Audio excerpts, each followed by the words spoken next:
ভাই তুমি এখন তো নামাজ পড়ো না, তুমি প্রস্তাব করিয়া পানি লও না, তুমি ইসলামের হুকুম হাকাম মানো না। যেন আল্লাহ পাক কইছে যে, আল্লাহ পাক না, নবী সাল্লাল্লাহু আলাইহি ওয়াসাল্লাম বলছে যে কাফের এবং মুশরিকের মধ্যে পার্থক্য হলো নামাজ। তুমি এই নামাজটাই পড়ো না, পাঁচ ওয়াক্ত নামাজ তুমি পড়ো না। অথচ বাংলাদেশে কোনটা ইসলামিক দল কোনটা ইসলামিক দল না এই ফতোয়া কি তুমি দেবা? তোমার তো আগে উচিত নিজের নামাজ পড়া, নিজে পাঁচ ওয়াক্ত নামাজ পড়া, নিজে ইসলাম মান বা হইবার না তুমি কোনটা ইসলামিক দল কোনটা ইসলামিক দল না হইবার তুমি চিন্তা বিবেচনা করতে পারো। তুমি পাঁচ ওয়াক্ত নামাজই পড়ো না, তুমি ইসলামের কোনো হুকুমই মানো না, তুমি কিছু তুমি কোনো দান খয়রাতও দাও না, অথচ তুমি মানে বিশাল বড় মুহাদ্দিস জ্বালাইছো, বিশাল বড় তুমি ইসলামিক গবেষক জ্বালাইছো। তুমি চিন্তা ফিকির করো অমুক দল এটি ইসলামিক দল না, অমুক এটি ইসলামিক দল না, তুমি মদিনী ইসলাম ফলো করো, এই সেই বকর চকর পাও কইটা উঠরি। তুমি যদি কোনো এই যে ই করতেই চাও, তুমি যদি ইসলামে তো গণতন্ত্র হারাম করছে, ইসলাম হলো যে খেলাফত, তা তুমি খেলাফত কায়েম করো,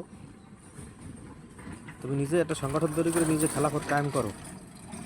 আমরা হেডের লাগে একমত, আমরাও থাকবো তোমার লাগে সময় দেবো। হুম, হেডা পারবা না, এই মুরত নেই।